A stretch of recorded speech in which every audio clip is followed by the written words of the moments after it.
యూజువల్గా ఇంట్రాక్రినల్ ప్రెజర్ అంటే బ్రెయిన్లో ప్రెజర్ పెరగమాట. ప్రెజర్ ఎప్పుడు పెరుగుతుంది? యూజువల్గా హెడ్ ఇంజరీ పేషెంట్లో ఉన్నప్పుడు పేషెంట్ని మనం కన్జర్వేటివ్గా ట్రీట్ చేస్తున్నప్పుడు, అంటే మనకి స్కాన్లో చిన్న చిన్న క్లాట్స్ ఉన్నప్పుడు మనం మెడిసిన్స్ పెట్టి ట్రీట్ చేస్తుంటాం. సడన్గా ప్రెజర్ ఎప్పుడు పెరుగుతుంది, ఎలా తెలుస్తుంది? క్లినికల్గా తెలుసుకోవచ్చు. పేషెంట్ కండిషన్ డిటోరేట్ అయినా, పల్స్ రేట్ తగ్గిపోతున్నా, అంటే బ్రాడికార్డియా వచ్చినా, పీపుల్స్ సెస్మిట్రీ వచ్చినా, ఇప్పుడు ఐసీపీ పెరిగిందని మనం సిటీ స్కాన్ చేసుకుని ప్రూవ్ చేసుకుని దానికి ట్రీట్మెంట్ ఇస్తాం. ఇంకొక రకంగా ఏంటంటే ఇంట్రాక్రినల్ ప్రెజర్ మానిటరింగ్ అని ఉంటుంది. అది ఇన్వేజివ్ ప్రొసీజర్. ఆ ప్రొసీజర్లో మనం ఏం చేస్తాం, బరోలు వేసి క్యాథెటర్ ఇంట్రావెంట్రికులర్ పెట్టి ఆర్ సబ్డ్యూరల్ స్పేస్లో పెట్టి మానిటర్ చేస్తుంటాం. అది more expensive, the same time దానికి రిస్క్ కూడా ఉంటుంది. వీటికి ఇంట్రాక్రినల్ ప్రెజర్ పెరిగినప్పుడు చేసే సర్జరీస్, ఒకవేళ ఆల్రెడీ చిన్న క్లాట్ ఉండే సైజ్ పెరిగింది అనుకో, క్లాట్ ఎవాక్యుయేట్ చేస్తాం.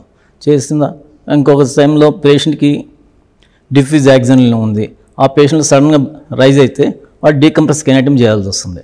దిస్ ఈజ్ యూజువల్లీ ఐసీపీని బట్టి మనం సర్జికల్ మేనేజ్మెంట్ మారుతుంది.